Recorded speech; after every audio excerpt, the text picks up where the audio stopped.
Hi po mga kaibigan, luto po tayo ng gulay. Ang ating sangkap lang po dito ay perito, mga kaibigan, peritong dalagang bukid. Unahin po natin mga kaibigan gawin ay ang himayin po ang ating gulay. Ang ating saluyot ay tatanggalin natin sa kanyang tangkay mga kaibigan.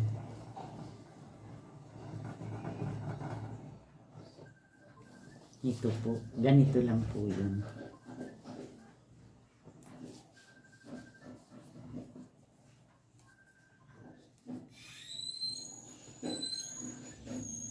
Ayan mga kaibigan.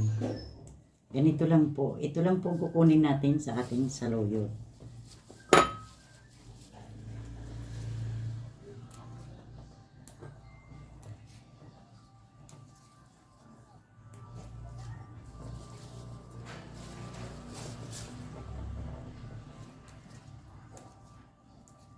Sinamahan ko na rin po itong mga kaibigan ng ating malunggay mga kaibigan.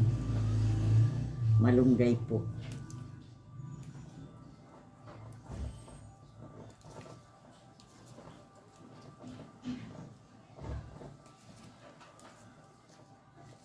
Pwede rin po tayo mga kaibigan mag-recycle ng ulam kapag may tira po tayong perito.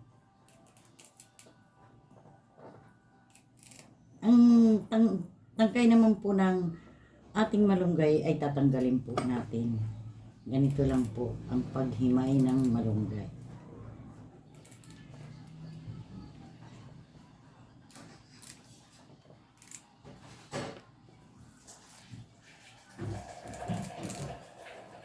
Nahugasan na po ito mga kaibigan yung malunggay para po hindi na po siya kailangan hugasan pag nahimay na po. Kasi mas madaling pag naimay niya po ito ng ganito mga kaibigan, ayan may tangkay pa pong maliit, ay ganyanin po natin siya para matanggal ang maliit po na tangkay mga kaibigan. Ayan, kaya po bago tayo magluto ay i-prepare na po muna natin para tuloy-tuloy ang ating pagluluto. Ayan po. Ang ating mga sangkap lang po nito mga kaibigan ay perito po. Ito po ay peritong dalagang bukid. Pero kahit ano pong perito pwede mga kaibigan. Mayroon po tayong isdang bagoong. May tubig na rin po tayo at may halo-halo tayong gulay. Ito po. Mayroon tayong sibuyas, kamatis, at mayroon po tayong malunggay, at mayroon po tayong saluyot mga kaibigan.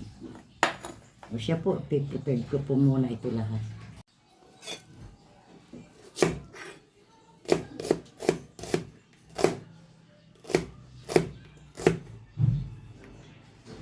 May pinakulo na po akong tubig mga kaibigan para sa ating magiging sabaw.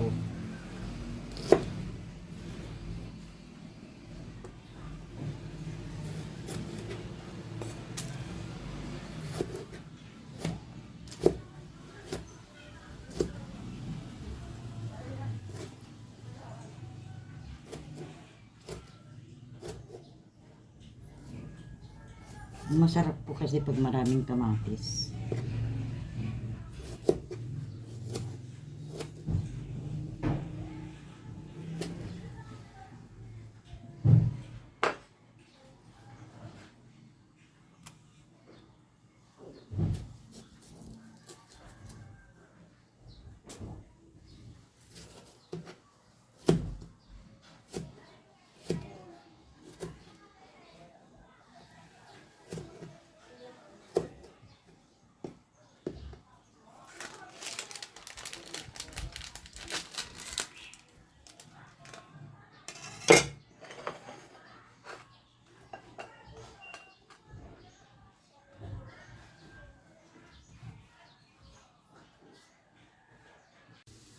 Maglalagay po tayo mga kaibigan sa ating pinakukulong tubig. ng bagoong. Bagoong isda po ito mga kaibigan. Ayan po. Maglagay po tayo ng isa, dalawa, tatlong kutsara po mga kaibigan ng ating bagoong. Ayan po.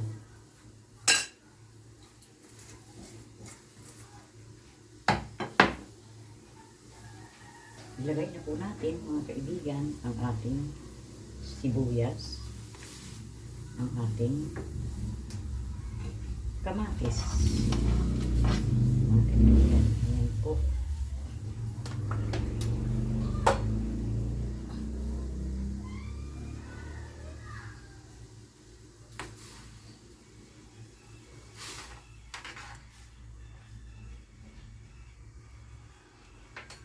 Ilagay na rin po natin mga kaibigan ang ating gulay na halo-halo.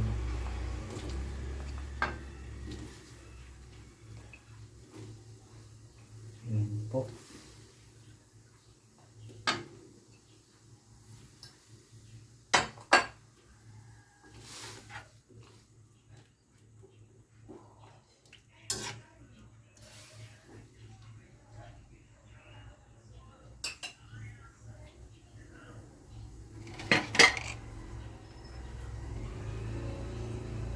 Takpan po muna natin para maluto ang gulay.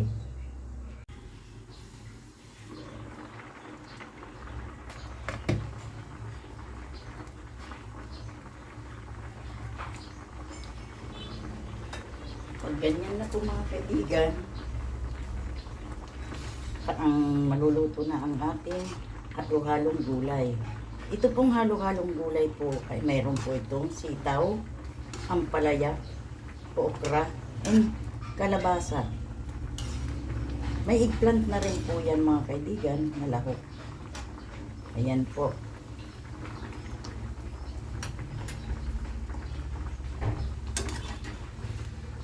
And diluto na, ilagay na po natin ang ating fried fish, ang ating piniritong isda. Hindi ko na po hinimay mga kaibigan para po buo lang po siya. Ayan po. Pag ganyan na po mga kaibigan, ay lagyan na po natin siya ng Ajinomoto. Bitsin po.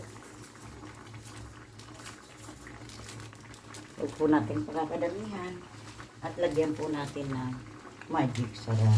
Ayan po. Ayan. Kalahati lang ilalagay ko kasi kukunti lang naman.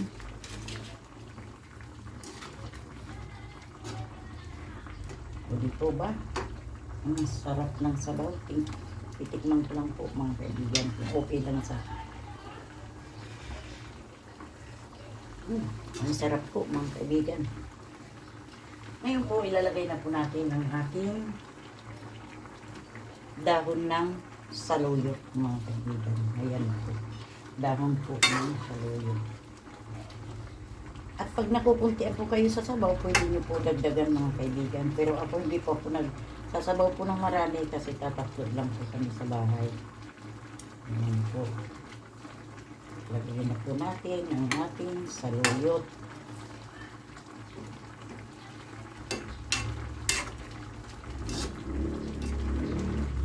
Huwag lang po natin haluin yung isda para hindi po siya maluto.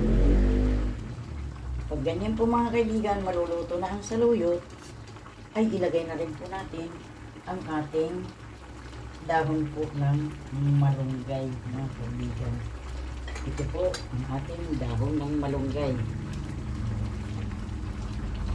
Pagkat itong dahon po ng malunggay ay sandali lang po ito maluto mga kaibigan.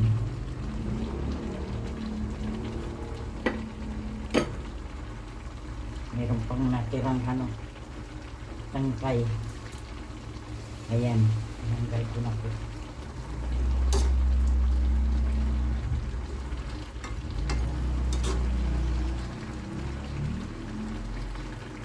Ayan po ang ating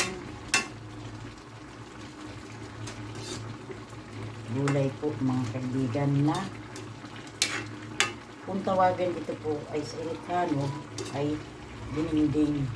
Sa Tagalog naman po ay bulanglang.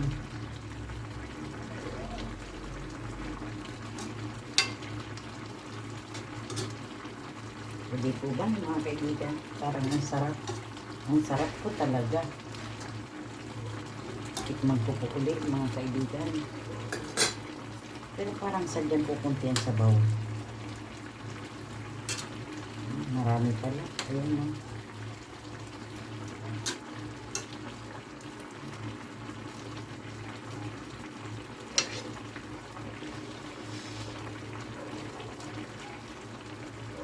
Ang sarap po mga kaibigan. Ang sarap po ng ating gulay. Ayan po.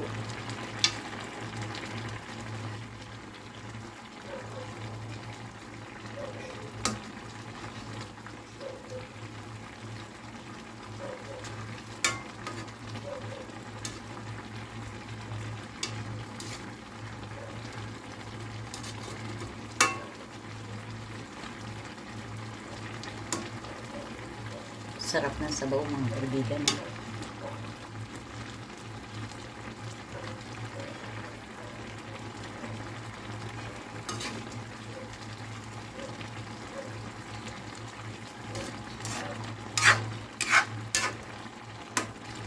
Yan lang po ang aking sabaw. Pagkatatlo lang po kami kakain. Pwede nyo pong dagdagan ng sabaw kapag medyo marami kayo. Pero ito po kasi ay pang 3 tao lang.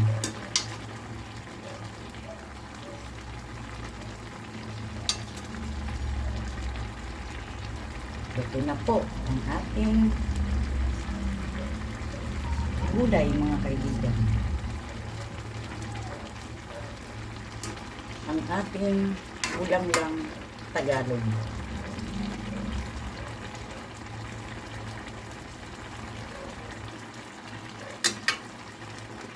Hindi po ba mas mainam kung yung pirito ay buo lang, mga kaibigan? Para meron po tayong hinihimay-himay habang kumakain.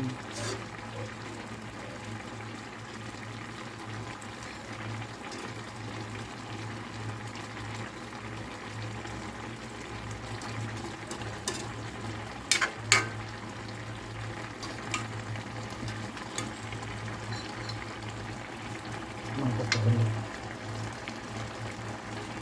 Ayos na ayos na, mga kaibigan.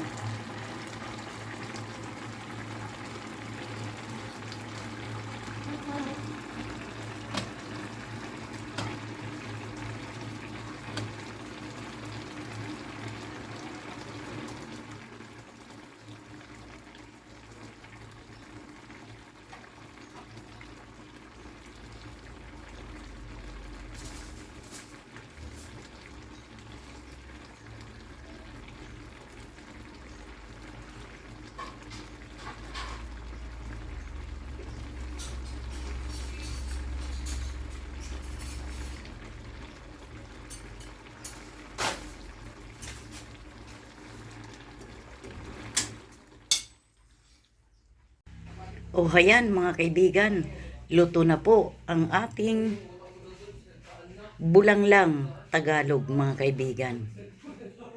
Parang sa Ilocano po ay diningding. Ayan po, ang sarap po mga kaibigan. Yummy yummy po. Salamat po sa pagwawatch. Hanggang po sa susunod na video. Kita-kits po tayo. Thank you, thank you. Kain na po.